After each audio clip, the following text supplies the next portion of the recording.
আজকের গল্প দুজন ক্লাসমেটকে নিয়ে যারা একে অপরকে একদমই পছন্দ করতো না, কিন্তু পরিস্থিতি এমন হলো যে তাদের এমন এক জায়গায় যেতে হলো যেখানে বেঁচে থাকাটাই ভীষণ কঠিন। তারা দুজন কয়েক মাসের জন্য এক দ্বীপে আটকা পড়লো। এখন সেই দ্বীপে তারা কিভাবে বেঁচে থাকে এবং তাদের মধ্যে কি কি ঘটনা ঘটে সেটাই আমরা আজকের পুরো গল্পে দেখব।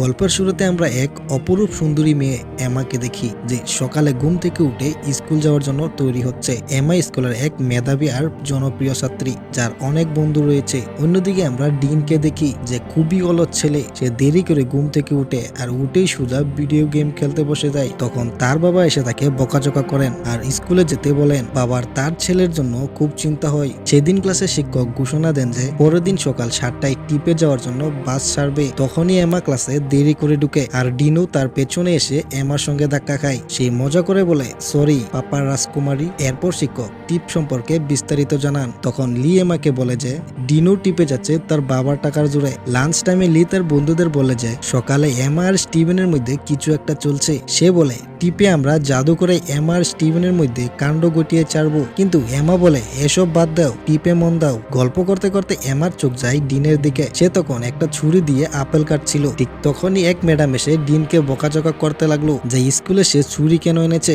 এরপর তিনি ডিনকে নিয়ে গেলেন প্রিন্সিপালের কাছে। পরের দিন সকালে এমা টিপের জন্য তৈরি হচ্ছিল এবং সে তার মা বাবাকে ধন্যবাদ দিল যে তারা তাকে যেতে দিয়েছে। অন্যদিকে ডিন টিপে যেতে চাইছিল না, কিন্তু তার বাবা তাকে বুঝালেন যে অনেক কষ্ট করে তিনি এই সুযোগটা তার জন্য এনেছেন। তখন গিয়ে ডিন রাজি হলো। তারপর সবাই টিপে যাওয়ার জন্য বাসে উঠতে লাগলো। তখন স্টিভেন এসে এমার খোঁজ খবর নিল। এমা একটু লজ্জা পেয়ে গেল। কিছু সময় পর সবাই ট্রিনিটি আইল্যান্ড পৌঁছালো। বাস থেকে নামতেই এক ম্যাডাম জানালেন যে ডিনারের আগে সবাই পুলে মজা করতে পারে, তবে আসল প্রোগ্রামটা কাল থেকে শুরু হবে। এমা আর তার বান্ধবীরা পুলে গেল। সেখানে স্টিভেনও ছিল আর সবাই মিলে দারুণ মজা করতে লাগলো। ডিন একা একা বারান্দা থেকে এসব দেখছিল। তারপর সবাই পার্টির জন্য বুটে গেল। সেখানে পৌঁছে এমার চোখ পড়লো স্টিভেনের দিকে। সে আরেকটা মেয়েকে চুমু খাচ্ছিল। এটা দেখে এমা বিরক্ত হয়ে সেখান থেকে বেরিয়ে আসতে লাগলো। ডিনও সবকিছু দেখছিল। সে এমাকে বলল, তোমার বয়ফ্রেন্ড তো বেশ মজা করছে। তখন এমা জবাব দিল। ঠিক তখনই হঠাৎ পুলিশ চলে এলো, কারণ তাদের খবর পাওয়া গিয়েছিল যে পার্টিতে কিছু ছাত্র নাকি ড্রাগস নিচ্ছে। পুলিশ সবাইকে বুটের সামনের দিকে আসতে বলল। হঠাৎ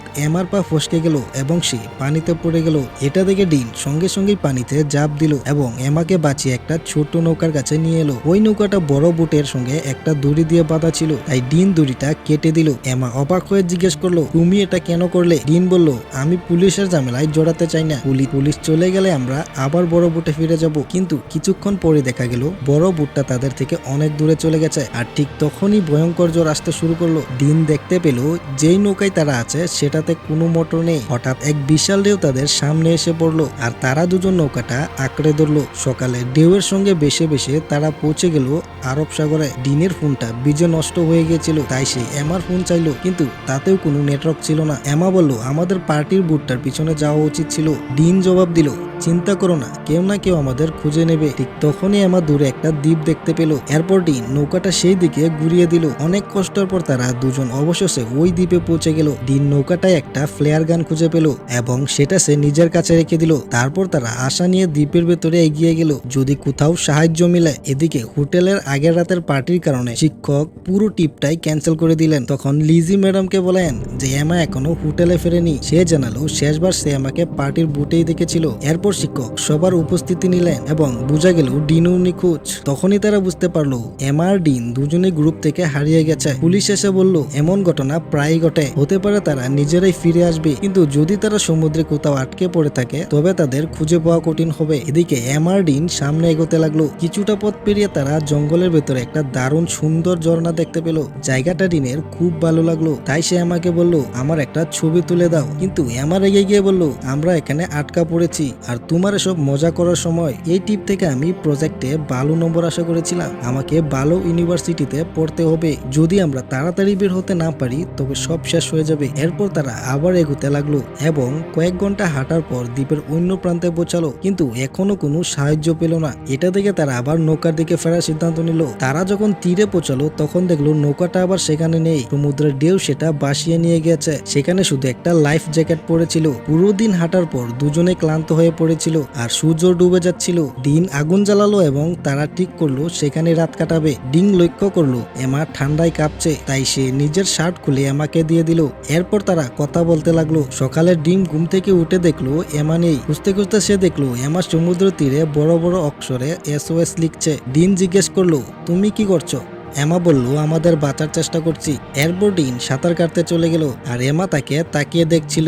এমা যখন পানি তুলছিল তখন তার মনে হলো কেউ যেন আশেপাশে লুকিয়ে তাকে দেখছে। তখন সে ভয় পেয়ে সেখান থেকে সরে এলো। এরপর তারা দুজন মিলে পাতার সাহায্যে একটা ছোট্ট কুঁড়ে ঘর বানালো যাতে রোদ থেকে বাঁচা যায়। তারপর তারা দ্বীপে যা কিছু খাওয়ার মতো আছে তা খুঁজতে শুরু করলো। ডিন একটা কলা গাছ পেল আর দুজনে মিলে অনেক কলা খেয়ে নিল। এখন সেখানে ভীষণ গরম পড়ছিল। এমা পুরো প্যান্ট পরে থাকতে পারছিল না, আবার খুলতেও পারছিল না কারণ সে একটু লাজুক। তাই সে নিজের প্যান্ট কেটে শর্ট বানিয়ে নিল। এরপর সে দেখে ডিন কুড়ে করে ঘুমাচ্ছে। এমাও তখন তার পাশে এসে শুয়ে পড়লো। হঠাৎ ডিন কাত হয়ে হাত এমার গালে রাখলো। এমার সেটা ভালো লাগলো আর সে কিছু বলল না। পরের দিন এমা জলনায় গোসল করছিল। তখনই ডিন সেখানে চলে এলো। এমা বলল, আমি এখানে গোসল করছি, যাও এখান থেকে। ডিন হেসে বলল, তুমি তো বলছিলে পাহারা দিয়ে দাঁড়াতে। এমা উত্তর দিল, কারণ আমার মনে হয় এই দ্বীপে আমরা একা নয়, আরো কেউ আছে। এদিকে নিউজে এমার নিখোঁজ হওয়ার খবর আসতে শুরু করলো। দ্বীপে রাত নামলে লাগলো। এমা ডিনকে বলল, আমার খুব বাড়ির কথা মনে পড়ছে। এবার গল্পে মোড় আসে। ডিন আর এমা জঙ্গলে কিছু খুঁজছিল। তখন এমা একটি মানুষের খুলি খুঁজে পেল। এটা দেখে এমা খুব ভয় পেল আর বলল, হয়তো সেও আমাদের মতো এখানে আটকা পড়েছিল। যদি আমাদের সাহায্য না আসে তবে আমাদেরও একই পরিণতি হবে। ডিন তাকে বুঝিয়ে বলল, আমরা একা নয়, আমাদের বাবা মা আছে। আমরা যদি একে অপরের পাশে থাকি তবে আমরা অবশ্যই বাঁচবো আর বাড়ি ফিরবো। এটা বলে দিন এমাকে চুমু খেতে শুরু করলো। এমার জীবনে এটাই ছিল প্রথম চুমু আর তারও ভালো লাগছিল।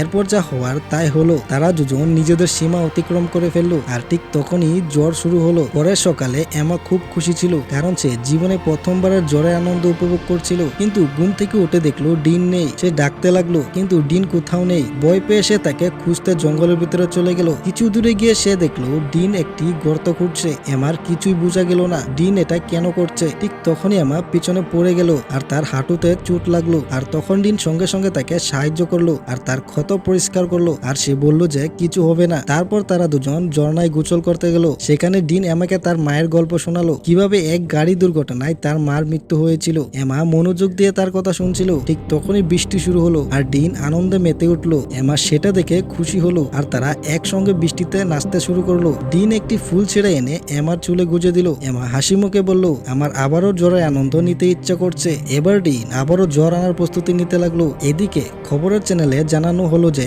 এমা আর ডিন নিখোঁজ হওয়ার 1 মাস হয়ে গেছে। পুলিশের ধারণা তারা আর বেঁচে নেই, তাই পুলিশ আনুষ্ঠানিকভাবে তাদের খোঁজ বন্ধ করে দিল। এরপর আরো কয়েক সপ্তাহ কেটে গেল। তারা দুজন দ্বীপের সুন্দর পরিবেশ উপভোগ করতে শুরু করলো। সমুদ্রে সাঁতার কাটলো, গোসল করলো, অনেক মজা করলো। এইসবের মধ্যে তারা একে অপরে আরো কাছাকাছি এলো। এরপর তারা জঙ্গলে ফল আনতে গেল। ডিন একটু সামনে গিয়ে গাছে উঠে ফল তুলছিল। তখন তারা দুজন উপরে থেকে বিমানের আওয়াজ শুনলো আর তখন তারা দৌড়ে খোলা জায়গায় গেল। ডিন তাড়াতাড়ি এমার ব্যাগে ফ্লায়ার গান খুঁজতে লাগলো যাতে বিমানকে সংকেত দিতে পারে, কিন্তু সেটা আর পেল না। ততক্ষণে বিমান অনেক দূরে চলে গেল। এমাও ব্যাগ তল্লাশি করলো কিন্তু গান পাওয়া গেল না। তখন তাদের সন্দেহ হলো হয়তো এই দ্বীপে আরো কেউ আছে যে তাদের জিনিসপত্র চুরি করছে। আবার কয়েকদিন কেটে গেল কিন্তু কোনো জাহাজ এলো না। তারা দুজন হতাশ হয়ে তাদের কুড়ে ঘরে বসে ভাবতে লাগলো, এখন হয়তো ঘরে ফেরার আশা ছেড়ে দিতে হবে, হয়তো এখানে আমাদের জীবন কাটাতে হবে। ঠিক তখনই ডিন কোনো জন্তুর আওয়াজ শুনতে পেল। তা দেখতে ডিন জঙ্গলে ঢুকে গেল। এমা বয়ে বয়ে তার পিছু নিল। কিছু দূরে গিয়ে ডিন একটি কালো চিতা দেখতে পেল। সে দৌড়াতে লাগলো আর দৌড়াতে দৌড়াতে মাটিতে পড়ে গেল। এমা দৌড়ে তার কাছে পৌঁছালো এবং দেখলো ডিনের হাতে রক্তে ভেজা ছুরি। সে চিতাটিকে মেরে ফেলেছিল। অন্যদিকে এখন এমা আর ডিনের বন্ধু বান্ধব এবং বাবা মা ধরে নিয়েছে যে তারা আর ফিরবে না। সবাই নিজের নিজের জীবনে এগিয়ে গেছে। ইতিমধ্যে এমা আর ডিনও দ্বীপে বেঁচে থাকার কৌশল শিখে ফেলেছিল। শিকার করা, পাতায় কুড়েঘর বানানো আর জঙ্গলে টিকে থাকা। তারা একসঙ্গে সুখে থাকতে লাগলো। একদিন এমার বমি হতে শুরু করলো। তখন ডিন চিন্তিত হয়ে জিজ্ঞেস করলো, তুমি কি প্রেগন্যান্ট? এমা বলল, না, শুধু এমনি বমি হয়েছে। সে খুব ক্লান্ত ছিল তাই ডিনের সঙ্গে শুয়ে পড়লো। হঠাৎ উপর থেকে তাদের পুরনো জিনিসপত্র নিচে পড়তে লাগলো। তারা তাকিয়ে দেখলো একটি বানর গাছে বসে তাদের জিনিস নিচে ছুঁড়ে ফেলছে আর বানরের হাতে সেই ফ্লেয়ার গান ছিল যেটা তারা আগে খুঁজে পায়নি। তখন এমা দ্রুত একটি কলা দেখালো। বানরটা তখনই গানটা নিচে ফেলে দিল। ঠিক তখনই তারা হেলিকপ্টার আওয়াজ শুনলো। দুজনে দৌড়ে খোলা জায়গায় গেল, আর তখন এমা ফ্লেয়ার গান লুট করে আকাশে ফায়ার করলো, আর সেই সাথে সাথেই হেলিকপ্টার তাদের দেখে ফেললো। অবশেষে 3 মাস পর দুজনকে উদ্ধার করা হয় এবং এই দৃশ্যের সাথে শেষ হয় এই সুন্দর গল্প। তো বন্ধুরা, ভিডিওটি ভালো লেগে থাকলে একটি লাইক এবং চ্যানেলটি সাবস্ক্রাইব করতে ভুলবেন না। দেখা হবে পরের ভিডিওতে। ততক্ষণ পর্যন্ত ভালো থাকবেন, সুস্থ থাকবেন।